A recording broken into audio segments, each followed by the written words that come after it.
99 TV brings you HK Vital's Freedom Sale. Health and wellness products పై 50% వరకు discount. Description లోని link పై click చేసి best offers తో ఇప్పుడే shop చేయండి. నమస్తే, వెల్కమ్ టు 99 టీవీ. నేను వాసుదేవన్. పాకిస్తానీ క్లరిక్ అంటే మనకి ఆ మత ప్రచారకుడనాలా లేకపోతే మతపరమైన భావోద్వేగాల్ని రెచ్చగొట్టేవాడనాలా తెలియదు. నజీర్ మద్నీ అనే ఆయన 14th ఆగస్టున బాహ్వెల్ నగర్లో మాట్లాడుతూ ఒక వ్యాఖ్య చేశాడు. చాలా సెన్సేషన్ అయింది, అది వైరల్ అవుతుంది కూడా. বিডিআর লাগবে না, সেনাবাহিনী লাগবে না, মুসলমান যদি অস্ত্র হাতে তুলে মার্চ করে মুদির ধুতি ঢিলা হয়ে যাবে। সব হরে রাম করতে করতে বাড়িতে ঢুকবে, মূর্তিকে অপসারণ করে নাপাক মূর্তি বাংলাদেশ থেকে হিন্দুস্তানে ফেলে দিবে ছুঁড়ে। హఫీజ్ సయీద్ మొత్తం 10,000 మంది ఉగ్రవాదుల్ని భారతదేశంలో జమ్మూ అండ్ కాశ్మీర్కి పంపించాడు. They are on the job, they are on the mission. అవి కంటిన్యూ అవుతూ ఉంటాయి, మధ్యలో ఆగినట్టు కనిపిస్తూ ఉంటాయి కానీ కంటిన్యూ అవుతూనే ఉంటాయి ఉగ్రదాడులు. సో పహల్గామ్ ఉగ్రదాడి వెనక ఇప్పుడు ఎల్ఈటి హ్యాండ్ మనం డినై చేయలేని పరిస్థితి వచ్చింది. ఎందుకంటే ఎల్ఈటి చీఫ్ కాబట్టి ఆయన హఫీజ్ సయీద్. జమ్మూ కాశ్మీర్ ఉగ్రదాడుల్లో ఎల్ఈటి ప్రమేయం గురించి, హఫీజ్ రోల్ మీద అనేక సందేహాలు మళ్ళీ తలెత్తుతున్నాయి. 26/11 ముంబై అటాక్స్ కావచ్చు, పహల్గామ్ అటాక్స్ కావచ్చు, ఈ రెండిట్లో కూడా ఇతను మోస్ట్ వాంటెడ్. ఇక్కడ హఫీజ్ సయీద్ గురించి చెప్పాలి.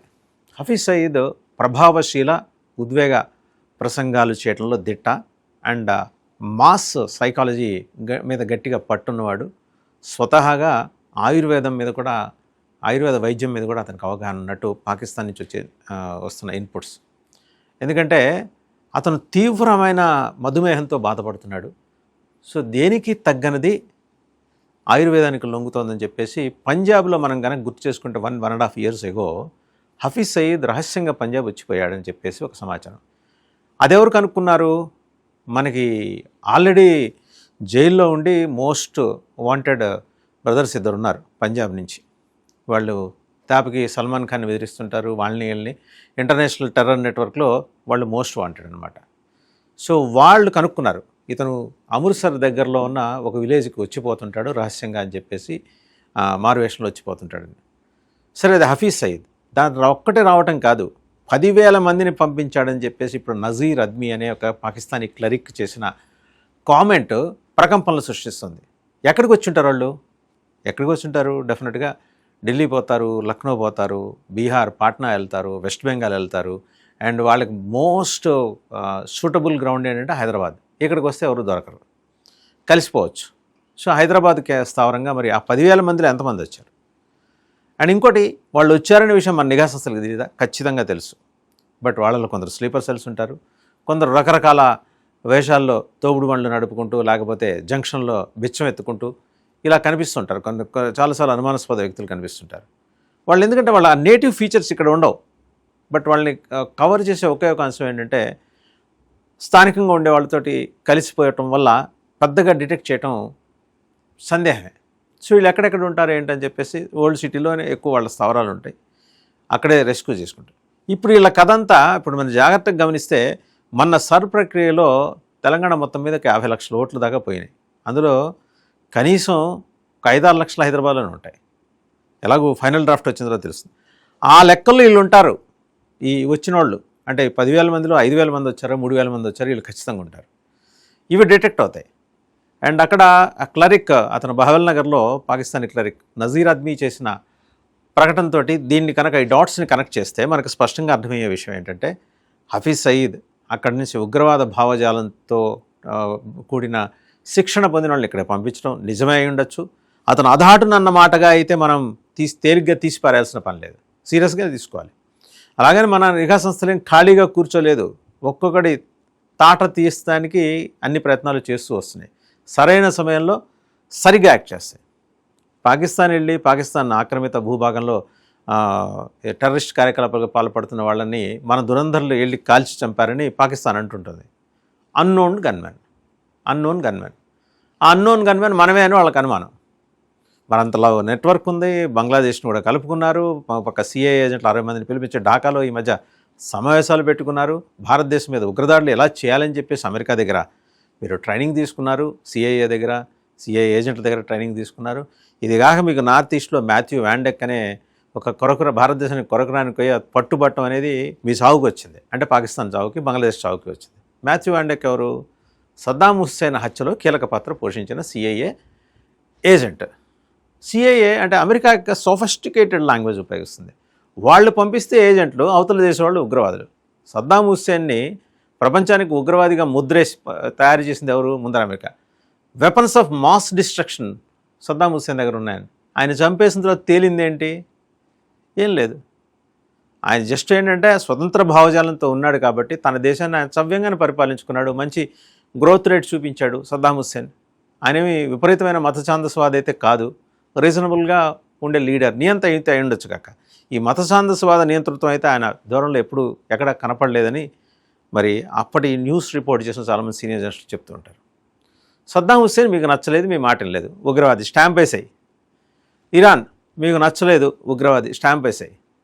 నువ్వు స్టాంప్ వేస్తే వేయించుకోవటానికి ఇప్పుడు జనాలు సిద్ధంగా లేరు. ట్రంప్ లేదా అమెరికా, ప్రపంచ పోలీస్, నువ్వు చేస్తున్న ఈ అరాచకాలకి నీకు నచ్చిన వాళ్ళందరినీ ఉగ్రవాదుల జాబితాలో చేర్చడం అనేది కరెక్ట్ కాదు.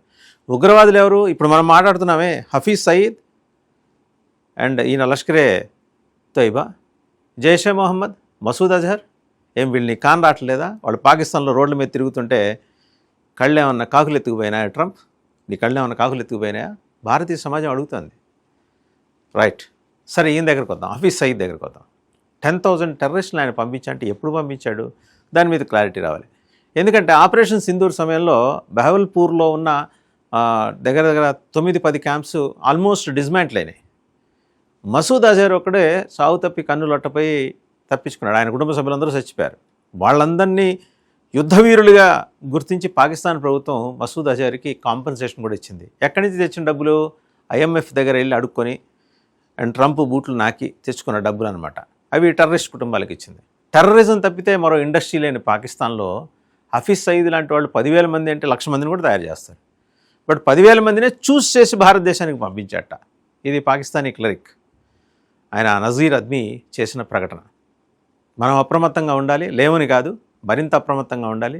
కేవలం నిఘా సంస్థలే కాదు, పౌర సమాజం కూడా అప్రమత్తంగా ఉండాలి. కొత్తగా వచ్చి ఎవడైనా కనిపిస్తుంటే, కూరగాయల బండి వేసుకునో లేకపోతే ఇస్త్రీ బండి వేసుకుని వచ్చి కనిపిస్తుంటే మాత్రం అప్రమత్తంగా ఉండండి.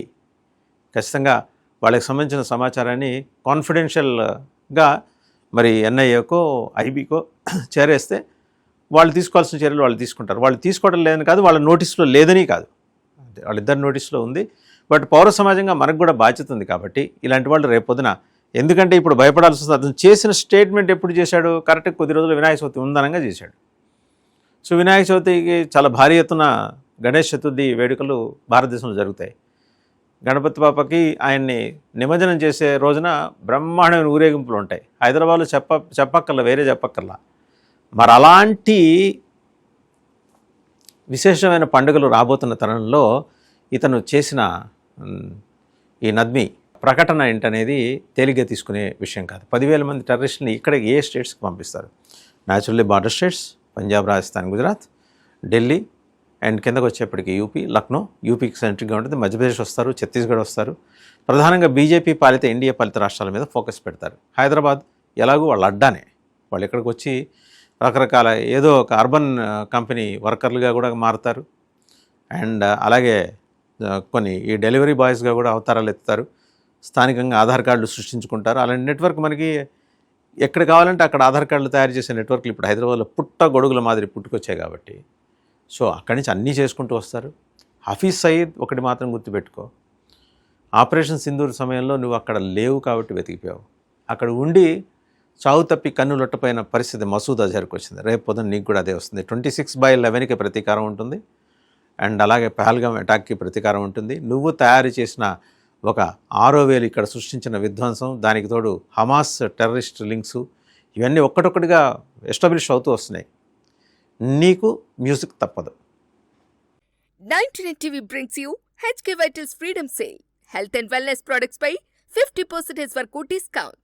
డిస్క్రిప్షన్లోని లింక్ పై క్లిక్ చేసి బెస్ట్ ఆఫర్స్ ఇప్పుడే షాప్ చేయండి.